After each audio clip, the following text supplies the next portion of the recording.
एक बार की बात है, श्यामलाल के घर पे नए किराएदार रहने के लिए आए थे। देखने से ऐसा लग रहा था जैसे उनकी शादी को ज्यादा दिन नहीं हुए थे। लड़की का नाम ऐश्वर्या और उसके पति का नाम सुधीर था। ऐश्वर्या बहुत सुंदर थी।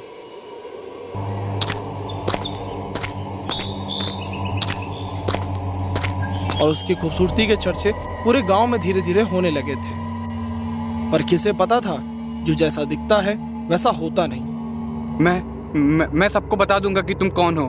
मुझे जाने दो प्लीज। तुझे मैंने जिस काम से अपने साथ रखा है, पहले उसे पूरा होने दे, वरना मैं तुझे मारकर खा जाऊंगी और किसी को कानो कान खबर नहीं होगी। जी दोस्तों, ऐश्वर्या कोई और नहीं बल्कि एक चुड़ैल है,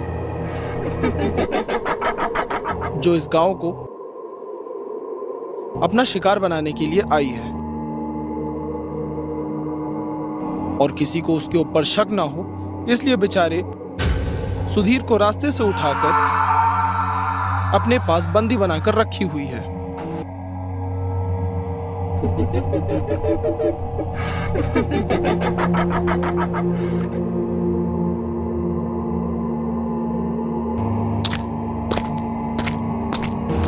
चुड़ैल हर रोज अपने छत पर जाती और गुनगुनाते हुए कपड़े सुखाती।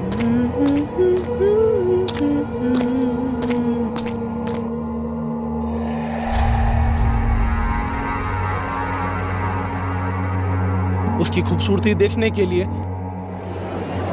बाहर बहुत सारे लोग इकट्ठा रहते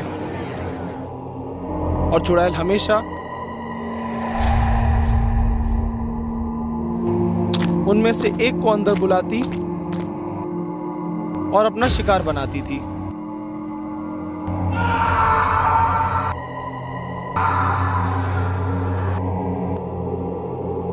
ऐसे ही कई दिन बीत गए और गांव से बहुत सारे मर्द गायब होने लगे। गांव के मुखिया को भी अब इस बात की चिंता सताने लगी।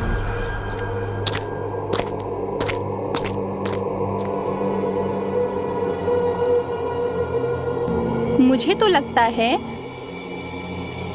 गांव में किसी चुड़ैल का साया है, वही सबको गायब कर रही है। अरे मुझे तो ऐश्वर्या पर ही शक होता है। आखिर इतनी सीधी सादी सुंदर लड़की तुमने कभी देखी है भला?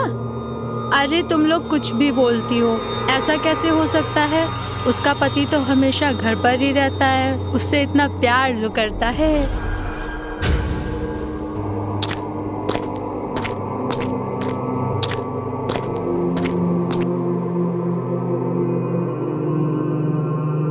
दूसरी तरफ चुड़ैल सुधीर को पहली बार बाहर सामान लेने भेजती। सुनो, जा तो रहे हो पर जल्दी आना, और भागने की कोशिश की तो जान से जाओगे। सुना? तुम्हें पता है ना, आज अमावस्या की रात है। मैंने 151 लोगों की बलि दे दी है और तुझे मिलाकर पूरे 152 हो जाएंगे, और आज मुझे और भी शक्तियां मिल जाएंगी। हा हा हा हा हा। सुधीर चुड़ैल की सारी बातें सुनकर बहुत डर जाता है और सामान लेने चला जाता है।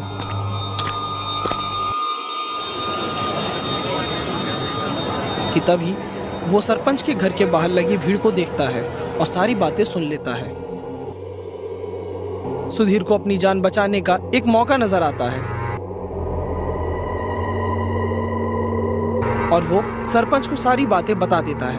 वो आज मेरी भी बलि दे देगी और बहुत शक्तिशाली हो जाएगी। फिर वो पूरे गांव को शमशान घाट बना देगी। मुझे बचा लो, मेरी मदद करो। पहले तो किसी ने सुधीर की बातों पर भरोसा नहीं किया, पर उसके चेहरे पर डर साफ झलक रहा था। सरपंच ने सुधीर को वापस जाने के लिए बोला और सुधीर निराश होकर वहां से चला गया।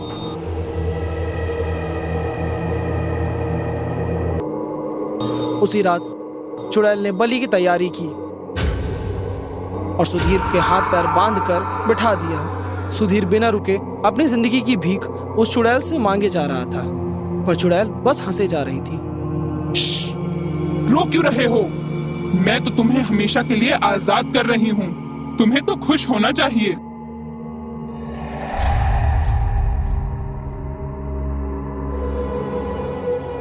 चुड़ैल ने चाकू पर धार लगाया।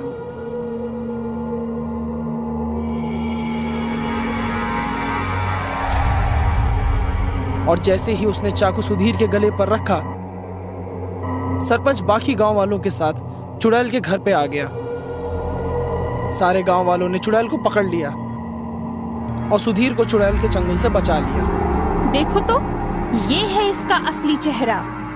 तुमने बहुत सारे लोगों को मारा है, हम तुम्हें नहीं छोड़ेंगे। सारे गांव वाले मिलकर चुड़ैल को पेड़ से बांधकर जला देते हैं।